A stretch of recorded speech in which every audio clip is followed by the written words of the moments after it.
Ladies and gentlemen, please welcome to the stage Dr. Ben Carson.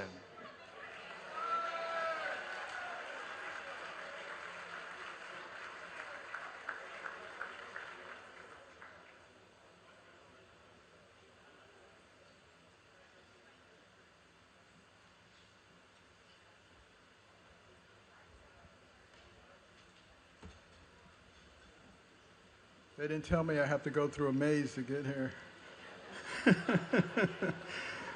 Well, now as we gather at this historic Mount Vernon, isn't it wonderful being in this place? Absolutely fantastic. We know there are a lot of people who put in a lot of effort and time and resources to make this happen.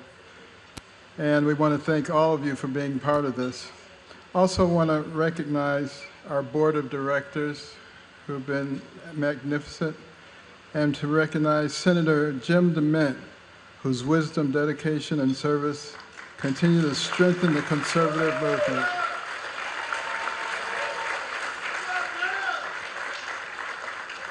And I want to thank all of our donors and ACI supporters, including Bob Unanue,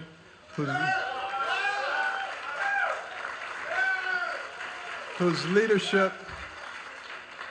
leadership in business is only matched by his commitment to faith and freedom. Each of you, whether you're a sponsor, a donor, or a member of our board, are truly the bedrock of ACI's work. Your generosity is not just funding an event, but sustaining a mission. It's investing in America's future, and that's the bottom line. So from the bottom of my heart, I want to thank you all for what you've done. Now,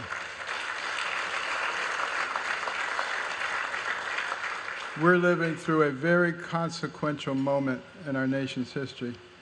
The left has taken hold of most of our mainstream institutions, our media, our college campuses, Hollywood. And less than a year ago, our country was heading in a very dark direction as a result. But the heroes are the American people who realized what was happening and said, enough is enough. And they made their voices heard at the polls in November because they recognized we needed a man for the moment. And we are blessed to have such a man, a president whose leadership is exactly what America needs right now. And I first met President Trump before we were either competitors, before we had declared for the presidency. It was at Mar-a-Lago. It was on Easter, and I had my whole family with me, and we were talking to him, and someone came up and said, "Mr. Trump, Rod Stewart just came in," and he said, "I don't care, this is Ben Carson."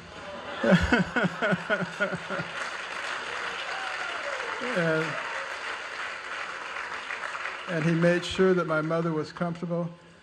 And at a time when our values are being challenged, our freedoms are under attack, our country needs clarity and strength and courage. And he has risen to the challenge. He's not afraid to take on difficult battles. He speaks with truth, and it would be far easier to stay silent.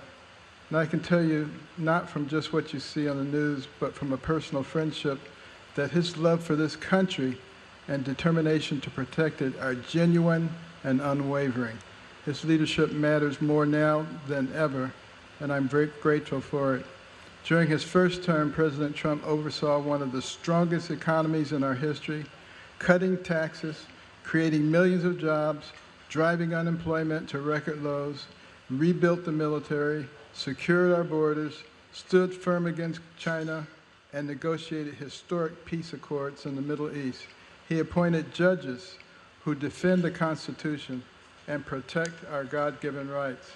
Now, the President is once again leading with vision and courage, restoring American energy and independence, bringing jobs back home, standing up to global threats, and keeping his promises. And I can tell you in that regard, with the trip to England and all the pomp and circumstances, but all the wearing out, and then he's going to be at the Charlie Kirk's memorial service tomorrow. And I was just waiting for the phone call to say, Ben, you know, there's just too much. I can't make it to the thing tonight. But you know what? He's a man of his word. You never have to worry when he promises you to do something, no matter what's going on.